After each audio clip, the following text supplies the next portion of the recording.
His guest is Naomi Reynolds, a U.S. Army veteran, author, speaker, and a powerful advocate for women veterans. Born in segregated Dallas, Texas, Naomi joined the Army during the Vietnam War, driven by service and patriotism. Her path took an unexpected turn after surviving a traumatic assault while serving, forcing her to rebuild her life from the ground up. She went on to thrive as a mother, public servant, and corporate leader, but in 2014 faced another life-altering challenge, homelessness. Through therapy, the VA, and unshakable determination, Naomi not only rebuilt her life again, but found her calling, helping women veterans heal from trauma, navigate reintegration, and fight for the benefits they deserve. Her journey is one of resilience, restoration, and purpose, and today she's here to share it with us. Hey, welcome to the show, Naomi. Thank you, Donald. Do you prefer Dunn or Donald? Either's fine. Okay. I'm not picky. It's a pleasure to be with you, sir. Likewise here. So let's start back what made you decide to join the military? Well, I am a part of one of those generational families. My daddy served in World War II. His brothers also served in World War II, and I had an aunt that was in World War II. So we had a whole family background of it, and I've always loved war movies. So I would watch them all the time. 12 o'clock high, whatever it was on. I love military pictures. I Yeah. love to see those. So that's what got me going. Okay. So you came in the military. What was your MOS? What'd you come in as? I came in as a 70 L40, and that's an administrative assistant. I guess you would compare that to an office manager. And I went to Fort Knox. Well, my final station was Fort Knox, Kentucky, the Allied Liaison Division, the Armor School. And it was really great. That's where you have all the foreign officers come over to learn about armor. So my job was to get them into America, send them through San Antonio to learn a little bit of English, and then bring them to the armor school to learn. And then I'd make sure they get paid and have somewhere to live and send them back to their country. I enjoyed it. That does sound like a fun job. Nowadays, the only people that we're training is in Iraq and Afghanistan, and that's not near as fun. So you come in the military and you're doing things that you like and enjoy, and you're kind of living your dream. Dig into a little bit about what happened, what kind of turned those events while you were in. Okay. Yeah. When I got to Fort Knox, I start off by saying I'd never been away from home. I didn't even spend the night away from home. Our parents were like that. People do sleepovers. I don't know what that is. We didn't do those. So this is my first time being away from my parents, my family, my home, everything. So it was all new to me. And, you start to meet new people. And finally, I met lots of people from Texas, where I was from, but it was good to meet people from all over the country. And I met this one fella, and things went awry after a night out and being drugged with a date rape drug, and finding myself in the barracks, in the men's barracks, being assaulted. When I did get back to my barracks and you report it, did you call the police? Well, no, I didn't really know what was happening, No, I did call the police. I didn't understand what date rape was, because I had been seeing this guy for a while. It wasn't like he was a stranger. Yeah. Anyway, back then, the Army would, you either had to go to Colorado, New York, get an abortion, or you could just leave and take care of your child. I chose to take care of my child. I didn't expect it, but I felt that God brought her to me for a reason. So I decided to leave the military. And over the years, I've raised my daughter as a single mom. She's done quite well. I'm very proud of her. She's finished college. She works for the Harris County Sheriff Department, the county commissioner. And so she's doing well. She got married, has a beautiful family. I have 2 grandchildren, a granddaughter that's in Virginia, and getting ready to go to her last year. And I have a grandson who is studying engineering and plans to go on to college. So she's done well. But along the way, once I had her raised and she started her life, I found that I was just living for her. That's what we do. I was just living for my daughter. I found that I was empty. I started revisiting how I got to where I was, Things have changed a lot. Now you can stay in the military when you get pregnant, They don't kick you out, but, so I raised my daughter, and I'm proud that I did. I had a good career along the way, but as the years came by around 2014, I just became despondent. It was like a breakdown of like a military a breakdown of everything. So I had a breakdown and I went into the VA hospital for 90 days. There was some alcohol and there was some drugs. And I got myself in a better position. I got into therapy, of course, PTSD due to military sexual trauma. And that started the day I left the military. It wasn't my intent to leave. That was what, I was ready. I planned to make my career in the military. Right. And so I had to, like you said in the introduction, I had to readjust my life. Who am I now? My daughter's married and it's just me now. I didn't plan. I've never married. That's part of my mental health issues. So I've never married. I've never had any other kids. And I decided, let me find other people who may have been in the same circumstances. So I went to Facebook. There's a lot of women who need help. Yes. So we've started to talk and I've been doing my research. I'm currently in an appeal of my own claim. I was made 100% about 2 years ago. And recently they decided to chop it down. Yeah, they say they don't recognize military sexual trauma, but I found out that's not true. And then they told me that they had software errors and I never should have been 100%. Not my fault. And then they came back and said it was mandated. So to this day, I don't really know why they did it, but I'm in the middle of an appeal now. I met the appeal board from Washington, D.C. on the 7th, and they're waiting for me to come back with any backup I want to present. So the best thing that I can present at this time is the information I found out from the Inspector General's office. They've been on the backs of the VA to do better with their claims, process better, keep up with paperwork, train your people. That hasn't happened. As of June 25th, the latest OIG report shows nothing has happened where they should have already designed a program for women suffering from military sexual trauma. Yeah. And what they were supposed to do was create a program that would connect the VBA, the benefits side, with the hospital side. Nothing is working. And then I'm going to use a lot of that as my evidence. They just weren't doing the job. So we're not getting anywhere with that. So they've already cut my money, but I've got my chin up and I will continue this appeal. If they deny the appeal, then I'll take it to court. Then I can take it to court. That's the next move. Yeah. Which might be good because I can take all the other women with me too. We've got to be heard. And nothing's gotten any better. There's still sexual abuse going on in the military. Big time. 100%. I've had several guests on that have experienced similar things in current military. Yeah. And it is tragic because I can vouch that when I was in, it was not taken serious. No. And I didn't realize it at the time, but come full circle, I started this podcast and I had a soldier that I brought onto my show, and she was my soldier, but I didn't remember her being under me, and she wasn't there very long. But after she started reminding me, I did remember the situation. So she was sexually assaulted by another soldier in her platoon, and she was known for partying, and she liked to drink. Not that that was any reason for that should have happened, but that is kind of the way the chain of command looked at it. Right. Yeah. So after their investigation, what they did is they split her up from her platoon and put her under me. I was in the motor pool. They were transportation. And she then pissed hot for marijuana. They gave her an Article 15. My first sergeant fought for her. It was obviously this was the way she was dealing with it.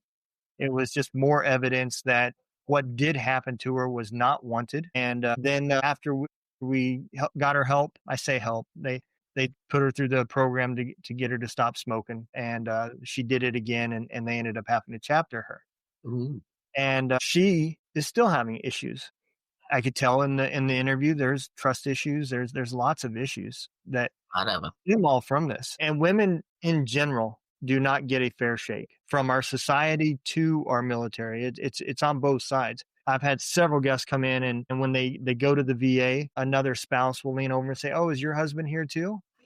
You know? It And still happens. yeah, it still does happen. And people are not looking at the full picture, even though now women are even allowed in combat arms. Yeah. And they still are not, I don't know what else they have to do to get recognized as a soldier. It is a problem, and It's a it's a problem. huge problem. And this is, again, it's not just men, women. Mhm. There's a lot of sexual assault that happens men on men. And It is. It's a yeah, lot in our group. yeah, it is. I had it happen my last few days right before I retired. I was on CQ, and a soldier was getting up for PT, and a couple of guys put their PT shirt face over their face so they couldn't be seen Yeah. and raped him, Yeah. you know?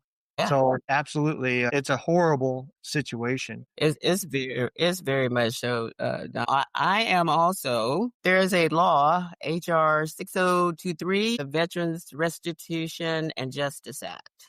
This act was put in place in 1948 by then President. Okay, let me remember. Truman, I think, and he decided in 1948, one, women had children, it was time to remove them from Mm, service. Two, if you got pregnant, that was automatic. No discussions. You had to go. From 1948 to 1975, that existed until a court ruled. It was taken to court by some women, and the court ruled that they were wrong. And they ordered them to find us all and make restitution. That's what this bill is about. okay. And it's been sitting there now 40 years. The ruling was made in the 70s, and nobody's taken action on it. Carbo, I think is his name. He's out of California, is the one spearheading that. But we have the American Legion, the DAV, and all of the organizations supporting it. So we're making a big push on it now. So we're looking for those women. We found quite a few of them, and we're talking on Facebook together. And we're finding out a lot of them have passed on. Yeah.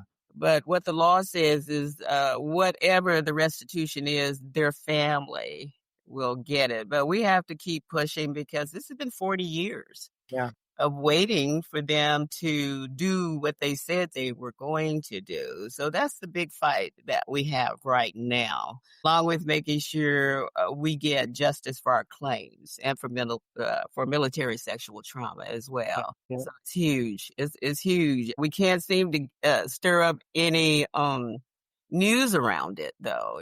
It's really hard to get people to look at this as a huge issue. So now you have the government owing all of these women from 1948 to 1975, all the military that were thrown out because of COVID.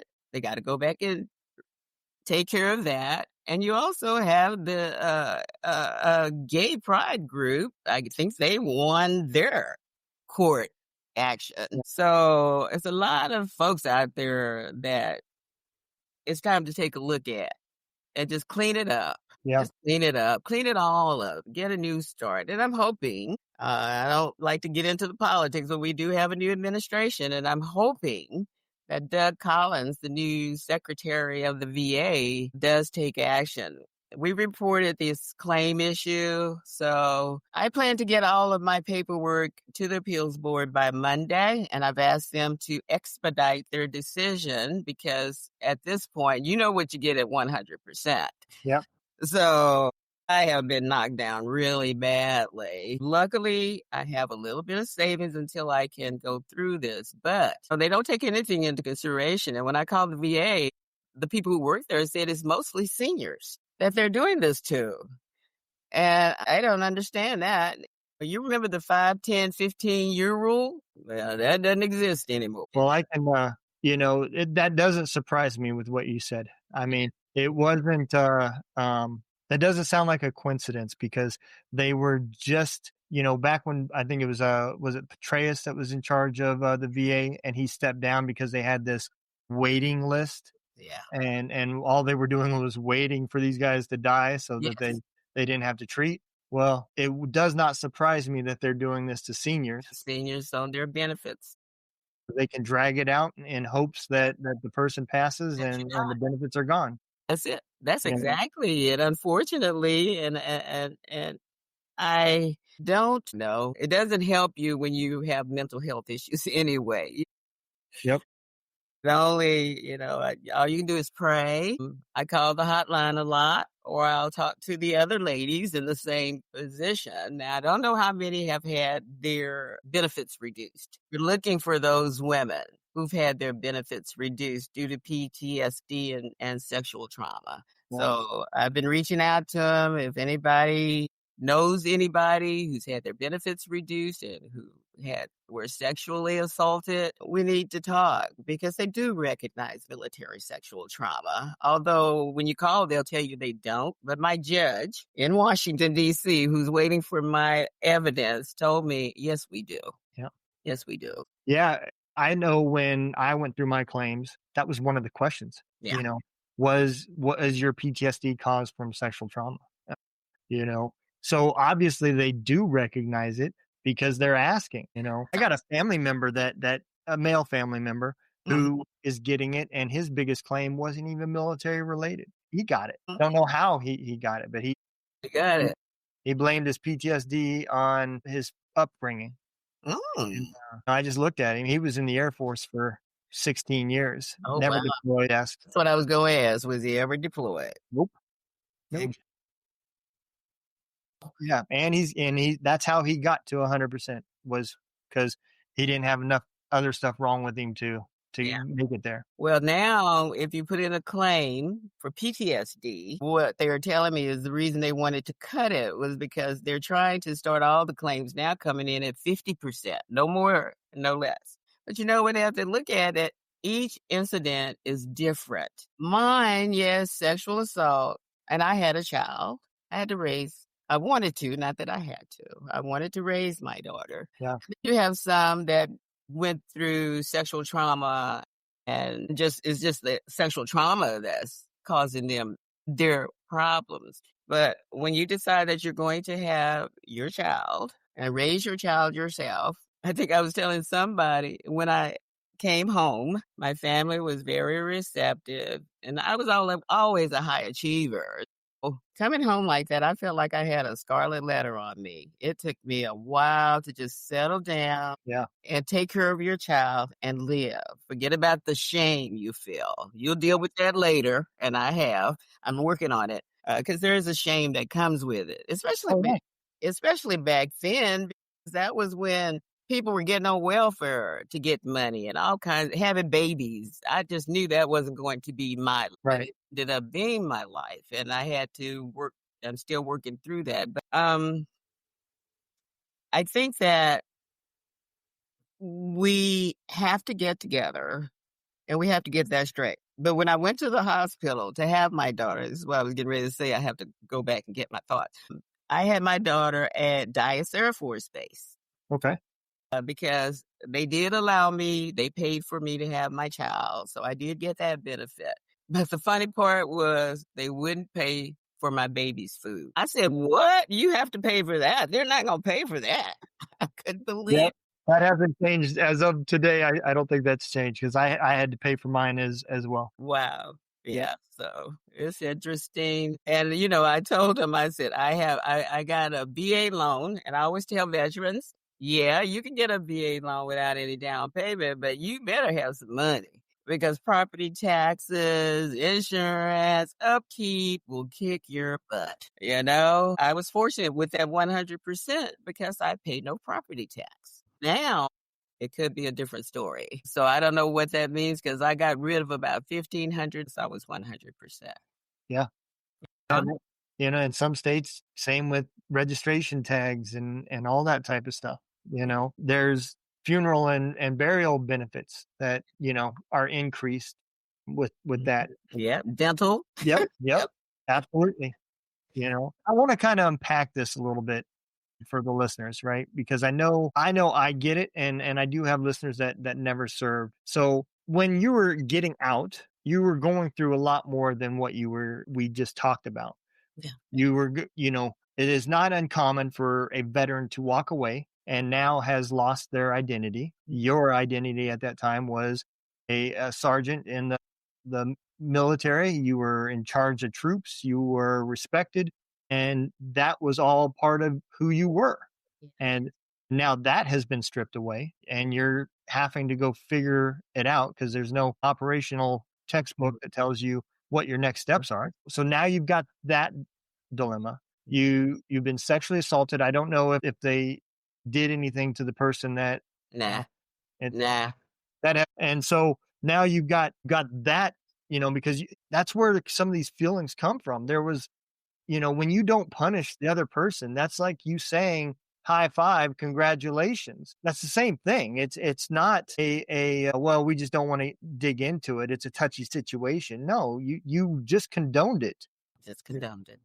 And so now you've got that trauma. You've got a youngin' that's coming that brings all of the new stuff, the stress and everything else. And I'm sure the remembrance of what happened was there as well. My hat's off to you for making the choice that you did, because that is a tough ask to ask somebody to do. And it sounds like you've done a wonderful job at that point. But then it comes a time where you no longer had that identity again. Your identity was mom and living for your child. And once that happened, the demons came back, because now you've got nothing but time to think about it. So I do completely get it. And now I think hopefully the listeners have a better idea as we move forward, right?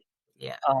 You're at the beginning stages of where now healing has to really take place, because now you can no longer pack it down and put your focus elsewhere. Now your mind has to be 100% focused on you. And part of that is things that it remembers that is unsettled. And that's where the tough part of healing comes from. That is, you hit it right on the head. Yeah. That's where it comes from.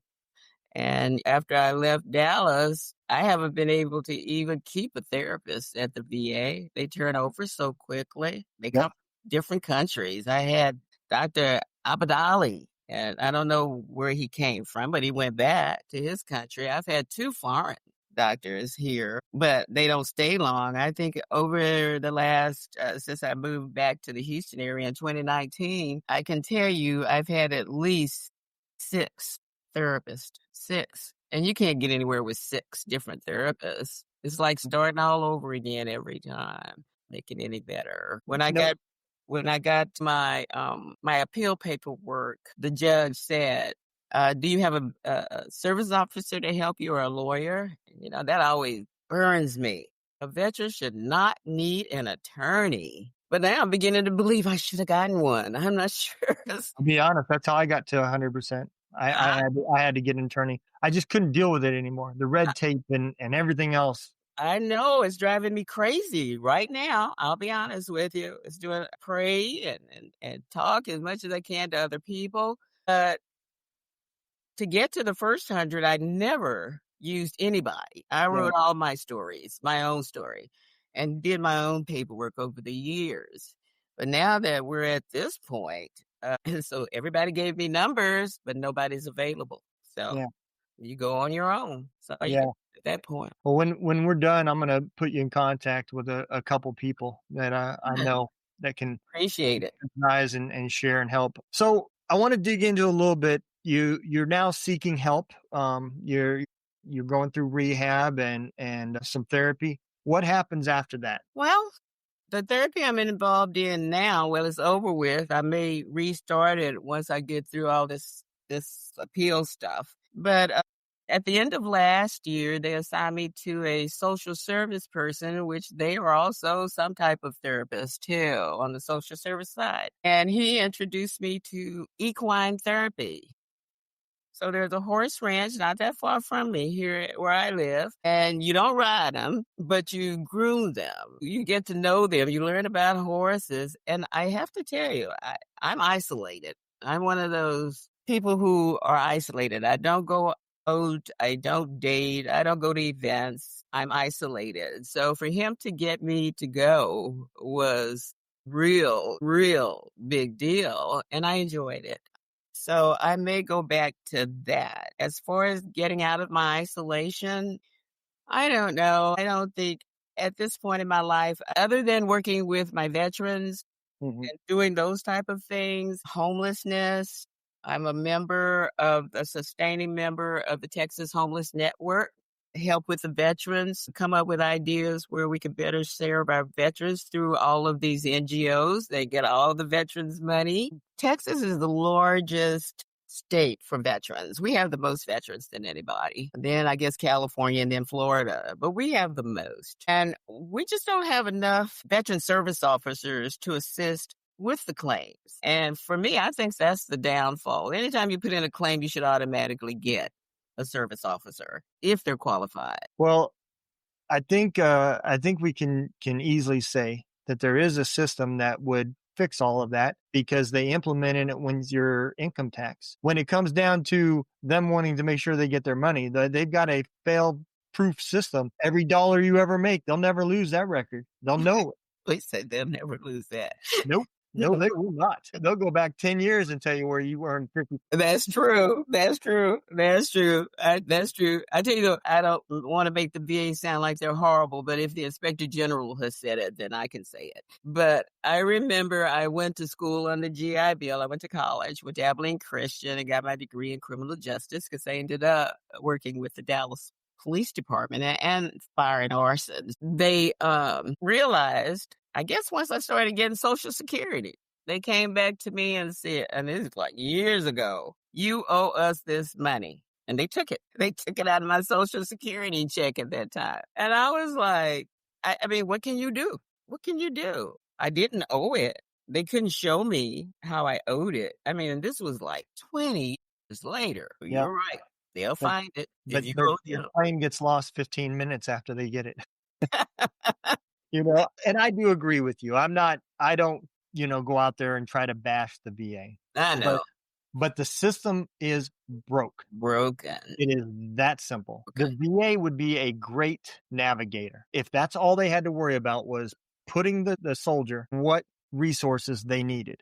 That's and right. all of these other resources were independently ran so that they only have to focus on a few different tasks. Yes. And it would take money to do it. And that's why it's not being done. They just continue to keep adding another broke program on top of a broke system that stands no chance. And we talking about homelessness. They're fixing to partner the VA with HUD, and they in this big beautiful bill that came out, they gave the VA, I want to say it was like $1.8 billion or something. Wow. It was quite a bit, and that money was to go towards that program, build new barracks for the Department of Defense, and a bunch of other stuff. But my point being is HUD is not exactly a successful program either. We now have two people that are doing half-ass jobs. I don't think the half plus the half is going to make a problem. Oh, no. Oh, no. And when I look at it, I'm like, I can remember, and of course, I was in during the Vietnam era, and I can remember when we had to take our health file, all our files. We had to travel with our files. I mean, we had no electronics, no healthy vet, none of that crap. It's good crap, but we didn't have that. There were no provisions for women at all at the VA. That's why I ended up at Dyess Air Force Base. There was nowhere. They weren't even prepared to help women. Now we're there. But things are still, I'm happy for the change. Very happy for the change. But when you get to this part, it's not enough. They haven't moved enough.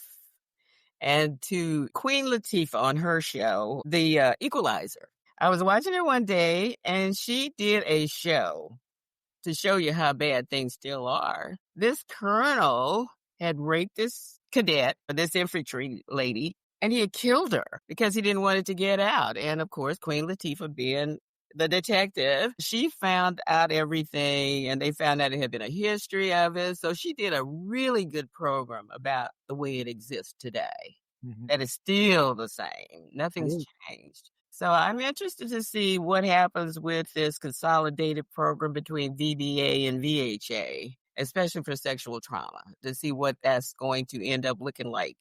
They've been penalized because they were supposed to do this back in 2018? And the OIG said it's time. You've got to do it. Even Congress is on board now. So they're after Doug Collins, the secretary, to make it happen. So we'll see what happens with it. And that's the program I would like to be involved in. I think it's time for them to bring some people in who've been through it, what they call it, peer support, to bring some people in to kind of steady the ship with all of this new programming that needs to happen. So we'll see what Doug does. I don't know him that well. Well, that makes sense. Who would be the subject matter experts on this? Well, it would definitely be the victims. It'll be the victims. They know what happened to them and what the wrongs were. They know what they need to move forward, at least what kind of resources, and so you could build a program off of that if you would just listen to them. And that's all it would take is somebody to sit down that is serious about fixing it and listening to these stories. I listen to. It is unfortunate. I wanted to kind of hit on another topic because I'm kind of dear to this because, my brother was homeless. It wasn't just one time, it's multiple times. It's multiple times. And I know I spent 2 times myself trying to help him get his identification and all that stuff back when he would move in with me. And that is a goat rope from hell, It is. How did when I went to the VA, so that was 2014, and that was when they were promoting ask for help. Just ask for help, And it's difficult for me to do that. I kind of left Houston, went back to Dallas, hung around my family, did some couch surfing, from here to there. And I finally said to myself, well, I got to find some help. That was the problem. They give you this homeless line. Yep. You can't get anybody on there. And then people sent me to a place downtown. It was homeless people everywhere from all over the world, I thought. Yeah. So I knew that wasn't the place for me. And then I finally did go to the VA. They had this little center off of the VA for women. And I had been there several times, but nobody had ever. And I finally found a lady that said, this week, if you go to the VA hospital, they will open up the domiciliary. They have beds. They have room. So I went to the meeting. And a friend of mine told me, don't dress the way you normally dress. I mean, I take pride. Yep. Even if I'm homeless, nope. I didn't deteriorate that way. She said, don't dress up. Don't do it because they won't accept you. You're going to have to look homeless. I did it. Wow. I changed my look in order to get in, to get help.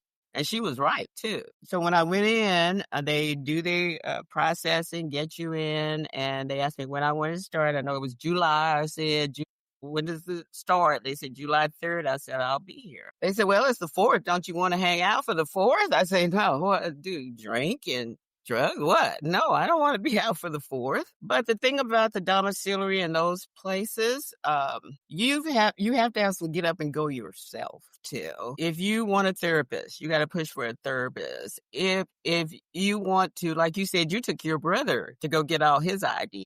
They have a program at the VA to help you, but it's very difficult, it seems, for them to do it. They were supposed to have had people to help us with our claims. They actually didn't. I ended up doing my own first claim, which I did get 50% in 2017. So if you're really dead and out, they don't have the help there. Now, I am curious about towers to tunnels. They say they have everything there, and I would have given anything to have a towers to tunnel when I was homeless. It looks very nice. We have one here in Houston. So on that side, people are doing something. That has nothing to do with the VA, though. Yeah, no, and it's because they're spending the money to do it right. Tunnel to Towers is a great organization. I love it. I Love it. I wish they had existed when I went through, and I'm hopeful that they do have the management people to help people within that system to do what they need to do. I haven't heard any reports. I haven't visited one yet, but I'm looking forward to it. I do want to be involved a little bit more with that as well.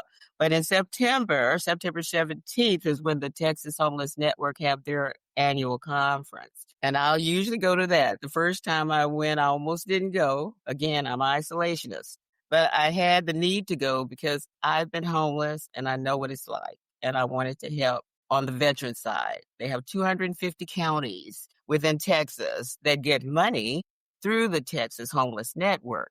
Now, they came about because the abuse by nonprofits with the money in the past. So they created the network, and their job is to oversee and keep account of who's getting the money, how they are doing. And they didn't have any of that information. It was like trillions of dollars. It was sort of like California. Who got the money? Nobody knows. Who did you help? Nobody knows. So this new group is working to do a little bit better. And my involvement with them is to help them to get in touch with the American Legion or the Veterans, just a big V, what am I trying to say? DVA, the DVA to be trained.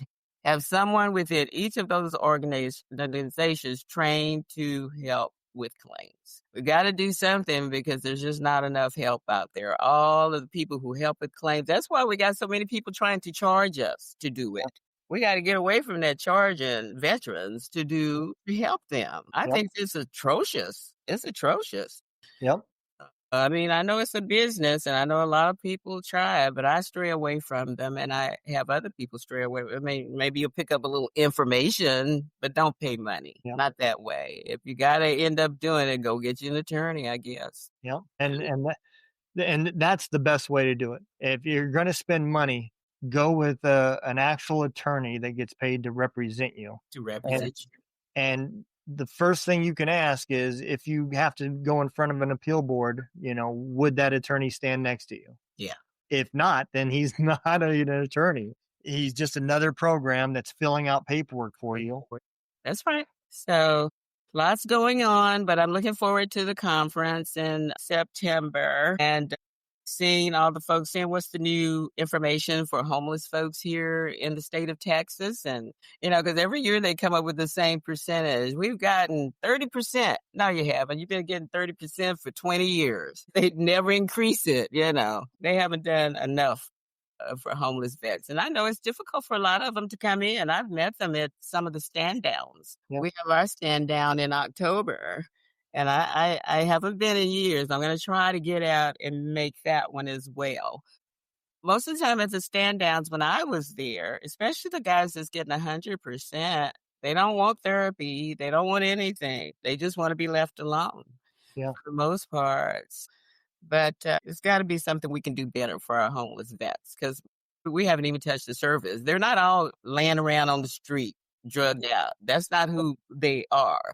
They're probably with family members and, they don't know how to help them, sort of like I was doing, going from couch to couch or home to home of relatives, not really knowing what to do and how to get there. It's not easy to get help. Yeah. It's just not easy. Yep. No, you are 100% right. And it's just a huge problem that has got so many symptoms that come off of it, the mental health aspect, the documentation aspect, the fixing the need to feel wanted. I mean, that was a big thing when I got out was, I'd been a mechanic for 20 years now, not even including my civilian time before the military. When you go to these places to apply for jobs, they want to start you out as the oil change guy. And it's just a slap in the face. I mean, I was fixing trucks with bullets flying over my head, and now all of a sudden I'm only good to change oil. I know. Wow. It is a tough problem to fix. Part of that probably comes from the fact that, all the Army ever focuses on is combat. They don't care about an after career for anybody. So, Yeah. Definitely not now. They don't care about it. They have all these transition programs, but they're not working for some reason. I even tried to, when I got out of the military, I tried to get a job at the VA. They were only taking 30% veterans. I hate that too. I hate Yeah. that too. Why? A veteran is the best person to be on the job at Yeah. the VA. You solve a lot of the can't relate problems That's right. because, most of us, whether we have been deployed or not deployed or been, through a sexual assault, we at least are aware of it and know about it Yeah. and know about the programs that was in the military and how they didn't work. So we Mhm. can at least relate to the person that's talking compared to a person out of college that's just trying to get some internship time. I know. I think those are the ones I'm getting at the VA now. Because the one guy today told me, ma'am, I think I can tell you think you know what you're talking about. My God. Why did he say that to me? He had to be somebody. He wasn't even a veteran, so I'll put it that way. Yeah. That is absolutely frustrating. Ms. Noemi, if I'm not mistaken, you have published a book as well, right? Yes, it'll be coming out in about 30 days from battle scars to benefits, believe it or Okay. not, with the tagline of the relentless pursuit of healing, strength, and rightful rewards. Yeah. Let me ask you this: when you were going through that writing process, did you ever get to a point where you said, "Wow, I did not expect it to be like this to get a book published"? Betcha. Because we've been working on this since last year. But I have a wonderful team. They're all over the world. My publisher and confidant is in Dubai, and he's wonderful. Never been in the service, of course, because he's not from America, which kind of makes it better for me. He has no preconceived notions. We learn things together as we, put the book together. But he's been a jewel and the rest of the team. I mean, it's wonderful, but it is exciting to have a book coming out. My family have said for years, you've done so much. You should write a book. Yeah, okay, here he comes. And so I'm very excited about it. I hope to introduce it at the Homeless Network conference in September. I think it's important that every veteran, especially with what we've seen recently, I think it's important that every veteran documents their story some way, somehow. Some way, Yeah. somehow. Whether, I'm part of a nonprofit that helps veterans transition into the music industry. It's just another way. I mean, these guys are pouring their hearts out in lyrics and songs, but it's still their stories. And so I think it's important because we don't know in 30 years what our time is going to be taught and what changes are going to be made. And we just seen it happen all the way down to changing names of bases and just stripping history. Yeah. It's not I'm not saying that everything that happened in the history was good, but you can't go back and erase it. History. I thought I would die when they started doing that. When they tore up Washington and pulled down things. And I mean, if I would have ever believed what we saw. Ever. You're Yep. right. I wasn't for any of that. I'm glad he's trying to bring them back. Yeah. And that's what opened my eyes to this making sure that on the podcast that, we document. Once it's on the internet, it's never going to go away. Somebody will be able to find it. So at least it's out there. Love it. I love it. I love what you do. And I'm so happy that it's helped you too. Like you say, write a book, do some music, podcast. Yep. I do this full time. I own a little bit of a little media company, but for the most part, this is what I do. And it brings happiness. It doesn't bring dollars, but it brings happiness. There you go. So, and that's worth a little bit more than money. I'll be honest. You're right. You're so right. Well, Yes. Ms. Naomi, I'm going to give you the opportunity to tell everybody where they can find you and where they can learn a little bit about some of your groups and organizations. Sure. I'm on X at Vet Families is my call at Vet Families. And don't forget the book From Battle Scars to Benefits. And that will be available at Amazon in about the next 30 days. So I'm looking forward to that. I also have a website, helping Veterans Thrive. And there you can learn about a few more of our programs. We try to help people before they buy their homes to make sure they understand about property taxes and insurance and all the things that go with buying a home. Unfortunately, I've watched as a lot of people have lost their homes. You see for sale signs, for lease signs everywhere. So we talk about home buying, and definitely I can speak to that. I'm in a pretty precarious situation right now with funds due to the VA, but that'll work out. Keep praying and keep moving on. But look for my book. I think you'll be pleasantly surprised. There's some heavy stuff, but there's also some resources, how to solve some of this stuff. And I talk about what I did and how I solved a lot of my situations. Will I ever get better with PTSD? I've learned to live with it. I don't think it ever goes away. I don't see myself being not isolated. And I've been around a while. At 75, I'm comfortable, but I don't want to be homeless again. And that's what I saw when they came after my benefits. No, I mean, that makes perfect sense. Being homeless in itself creates trauma. So it's not too much to expect that stays in your memory, because everybody has triggers. So Yeah. I will also make sure that your links and everything is put in. I will make a note in the bottom that in about 30 days, the book can be found on Amazon. That way, people, even after the 30 days, they'll watch this and still be able to click on it and find it. So I will also make sure your website and everything else is put in as well. So I appreciate you coming on. I had a great time. I've even learned a few things as well. I think the listeners out there you should have a better idea of the problem that comes from sexual assaults and how common it is in the military. I mean, I know me and her was Army, but I'm telling you, it happens in every branch. Where? Yep. It is not just an Army problem. So if you come across it, do not be surprised. And now you can have a little bit of understanding and compassion of what goes along with it. So I appreciate all y'all for listening. Remember, don't let the day kick your ass. Kick the day's ass.